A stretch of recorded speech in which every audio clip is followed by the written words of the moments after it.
திருக்குறள் கற்றதனால் ஆய பயனன்கொள் வாளறிவன் நற்றால் தொழார் என்னும். அப்படி சொல்லும் போது அந்த கடவுளை எப்படி வணங்க வேண்டும்?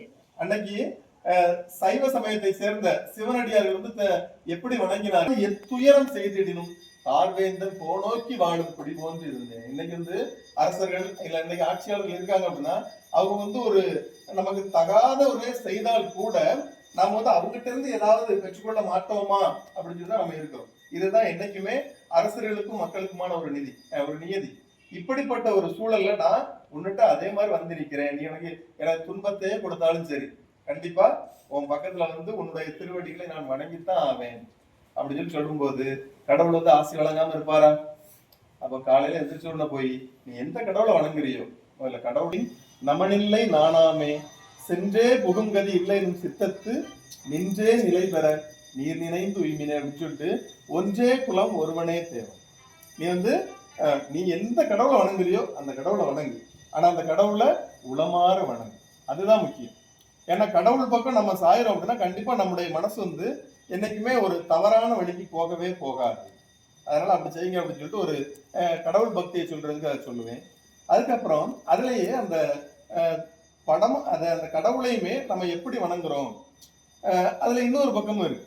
படமாட கோயில் பகவர்க்கு ஒன்று ஈயில் நடமாட கோயில் நம்பருக்கு அங்க ஆகார். நம்ம கோயிலுக்கு வந்து நிறைய விஷயங்கள் கடவுளுக்கு அது செய்யறேன்னு சொல்றோம். ஆனா அந்த செய்யற விஷயங்கள் எல்லாம் கடவுளுக்கே போய் சேருதா அப்படின்னா அது வந்து சரியாக சொல்ல முடியாது. ஆனா நடமாட கோயில் நம்பருக்கு ஒன்று ஈயில், நடமாடக்கூடிய அந்த மனிதர்களுக்கு நம்ம ஏதாவது கொடுத்து உதவுறோம் அப்படின்னா அது கண்டிப்பா கடவுளுக்கு தான் போய் சேரும் அப்படின்னு சொல்லி திரும்ப சொல்றாரு. அப்ப அந்த மாதிரி பிறருக்கு நாம் உதவி செய்ய வேண்டும், பிறர் அன்பு பணிகள்ல நம்ம எப்பவுமே ஈடுபடணும் அப்படிங்கிறத வந்து மாணவர்களுக்கு எடுத்து சொல்றது இதெல்லாம் ரொம்ப ஒரு பயனுள்ள ஒரு பாடலாகும்.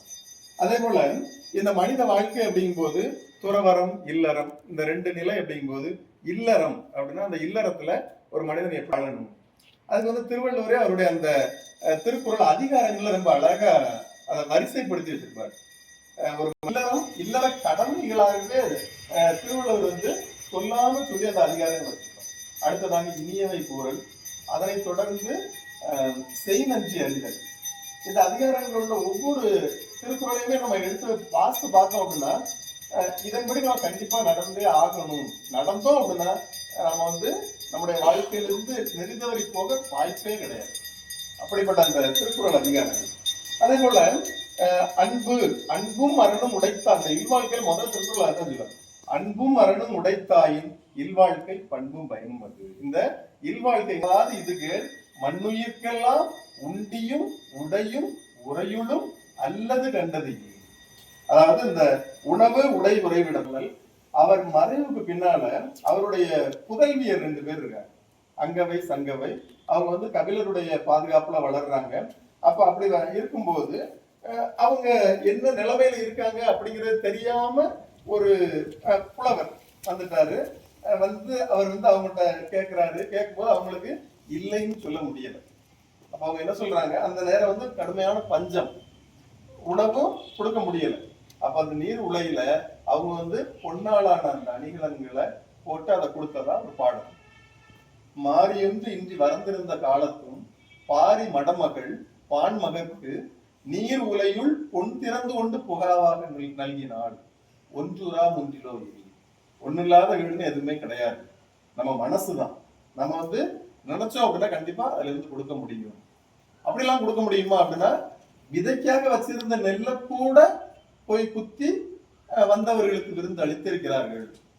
அப்போ மனசுதான் வேணும். மனசு இருந்தா கண்டிப்பாக நம்முடைய அந்த விருந்தோம்பல் அப்படிங்கிற இல்லற கடமை எல்லாரும் நிறைவேற்ற முடியும் அப்படிங்கிறத நம்முடைய இலக்கியங்கள் வந்து நமக்கு வழிகாட்டுது. அதை தாண்டி அதியமானுக்கு நெல்லிக்கனி கொடுத்தது நம்ம எல்லாமே தெரிஞ்சிருக்கோம். ஔவையாருக்கு அதியமான் வந்து நெல்லிக்கனியை கொடுக்குறாரு. அந்த நெல்லிக்கனி அவர் நினைச்சிருந்தா தானே சாப்பிட்டுருக்கலாம், தான் நீண்ட நாள் இருந்திருக்கலாம். ஆனா தமிழ் வாழ வேண்டும். ஏன் தமிழ் வாழ வேண்டும் அப்படின்னா கண்டிப்பா தமிழ் வந்து வாழ்க்கைக்கு வழிகாட்டுகின்றது. அப்போ தமிழ் வாழ வேண்டும் என்பதற்காக கொடுத்திருக்கிறார். இதெல்லாம் மாணவர்களுக்கு சொல்லும் போது என்ன ஆகும்னா அவங்க வந்து இப்படி இல்லாம செய்ய முடியும், நமக்குன்னு வச்சிருக்கிறத கொடுக்க முடியுமா? ஏன்னா மாணவர்கள் பெரும்பாலும் எனக்கு எனக்கு அப்படிங்கிற ஒரு மனநிலை உள்ளவங்க. அப்ப இந்த இலக்கியங்கள்லாம் எடுத்து காட்டும் போது அவங்கள வந்து ரொம்ப அழகாக அந்த மடை மாற்றுவதற்கு நல்லா இருக்கும். அதே போல சிபி சக்கரவர்த்தியை சொல்லுவோம், எள்ளறு சிறப்பின் இமையவர் வியப்ப புல்லுரு புண்கண் தீர்த்தோன் அங்கி. அதாவது அந்த அடிபட்ட அந்த புறா வந்து அவருடைய மடியில வந்து விழுந்து வேடன் வந்து எனக்கு வேணும்னு கேட்கிறான். ஆனா அந்த நேரத்துல உனக்கு வந்து என்னுடைய சதைக்காக தான் நீ இதை கேட்கிறதா, என்னுடைய சதைய எடுத்துக்கோ அப்படின்னு சொல்லி அதை அறிந்து கொடுத்து அதற்கு ஈடாகாததுனால தானே அந்த துலாக்கோல்ல ஏறி, இதெல்லாமே இலக்கியங்கள் வந்து நடக்கவியலாத ஒரு நிகழ்வு. இன்னைக்கு உலகத்துல இது நடக்கவே நடக்காது. அந்த நடக்கவியலாத நிகழ்வுகளையும் அந்த காலத்துல நடந்திருக்குது அப்படிங்கிறத நமக்கு இலக்கியங்கள் வாயிலாக எடுத்துக்கிறோம். ஒரு காலத்துல வந்து இந்த இலக்கியங்கள் எல்லாமே வெறும் எழுதப்பட்ட இலக்கியங்கள் தானே, இதுக்கு வேற சான்றுகள் எதுவும் இல்லையே, தமிழர்களுடைய வரலாறு எல்லாம் பொய் அப்படின்னு சொல்லிக்கிட்டு இருந்த ஒரு மக்களுக்கு இன்னைக்கு கீழடி, பெண்மணி இதெல்லாம் நம்ம வந்து படிச்சிருக்கோம். ஆனா இதெல்லாம் எப்படி நடக்குமா? நடக்குமா? நடக்கும். எப்ப நடக்கும் அப்படின்னா, ஒரு பெண்மணி இப்ப ஒரு துன்பம் வருது, நமக்கு ஒரு துன்பம் வருது, நம்ம வந்து அதை எதிர்கொள்றோம், அதுல வந்து வெற்றியோ தோல்வியோ நம்மோட போயிடும். ஆனால் நம்முடைய குழந்தைகளுக்கு வரும்போது கண்டிப்பா அங்க வந்து நாம வெற்றி மட்டும்தான் பெறும். ஒரு அந்த இடத்துல புலி வருது, அதை வந்து இலக்கியங்களை நம்ம எடுத்து பார்க்கும்போது அதை சமகாலத்திலையுமே அதுக்கு சான்றாதாரங்கள் நிறைய இருக்கு. சீறி வந்த புலியதனை முரத்தினாலே அடித்து சிங்கார மரத்தி ஒருத்தி துரத்தினாலே அப்படின்னு சொல்லிட்டு அந்த பாடல் வருது. இதற்கு ஆதாரங்கள் எடுத்து பார்க்கும்போது ஆவுடையார் கோயில் பக்கம், அங்க ஆவுடையார் கோயில் பக்கத்துல கைலாசநாதர் கோயில் அப்படின்னு ஒரு கோயில் இருக்கு. அங்க வந்து புலிய உலக்கையால அடிச்சு விரட்டக்கூடிய ஒரு பெண்ணோட சிற்பம் இருக்கு.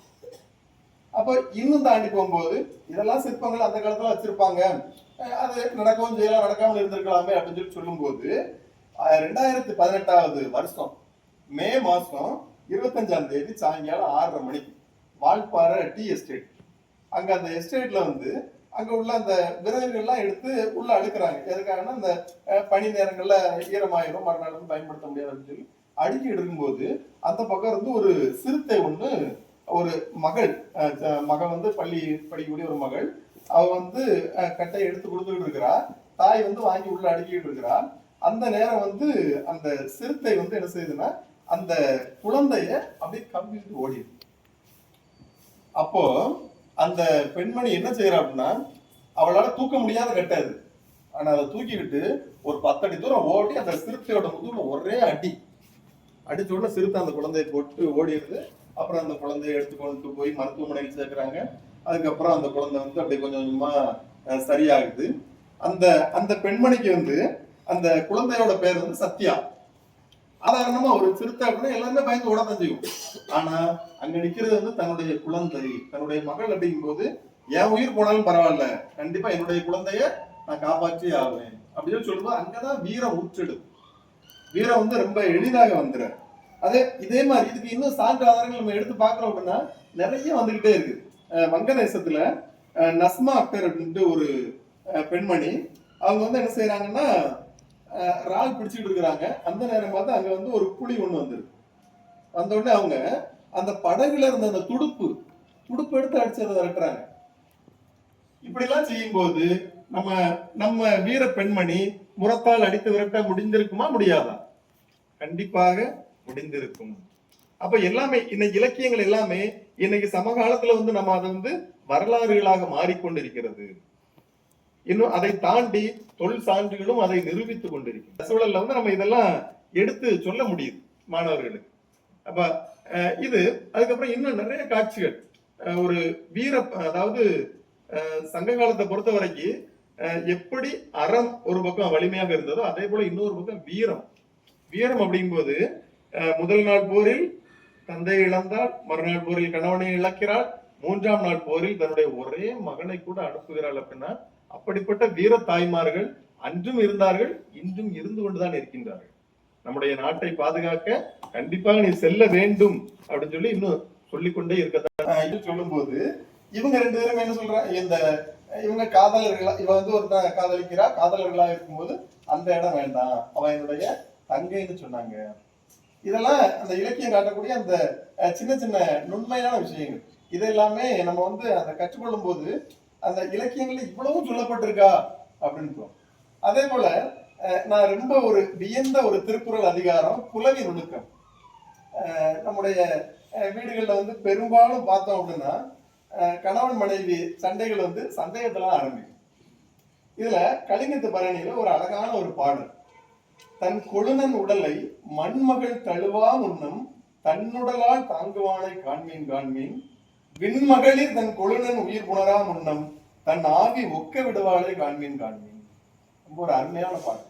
என்ன அப்படின்னா, ஒரு போர்க்களத்துக்கு போயிருக்கிறான் வீரன். அவன் வந்து இறக்கக்கூடிய ஒரு சூழல். அந்த இறக்கக்கூடிய சூழல்ல அவன் அந்த ஈட்டி குத்தி அவன் அப்படியே சாய போறான். அந்த நேரத்துல வேகமா ஓடி போய் அவனை தாங்குறா அவனுடைய மனைவி. ஏன் அப்படின்னா, தன்னுடைய கணவனை மண்மகள், அவள் ஒரு பெண் தானே, பெண் என்ன செஞ்சிடக்கூடாது, தீண்டி விடக்கூடாது. சரி, இது முடிஞ்சு. இதுக்கப்புறம் அவன் இறந்த உடனே நேரம் எங்க போவான், விண்ணகத்துக்கு போவான். அங்க வந்து ரம்பை, ஊர்வசி, இந்த மாதிரி நிறைய அழகிகள்லாம் இருப்பாங்க.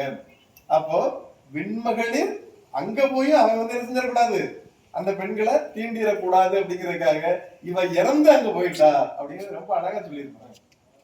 இன்னொரு வாட்டி அந்த பாடலோட, தன் கொழுநன் உடலை மண்மகள் தழுவா முன்னம் தன் உடலால் தாங்குவாளை காண்பின் காண்பின் விண்மகளிர் தன் கொழுநன் உயிர் புணரா முன்னம் தன் ஆவி ஒக்க விடுவாளை காண்பின் காண்பின். அவன் செத்து அங்க போறதுனால இவளும் அங்க போயிட்டா.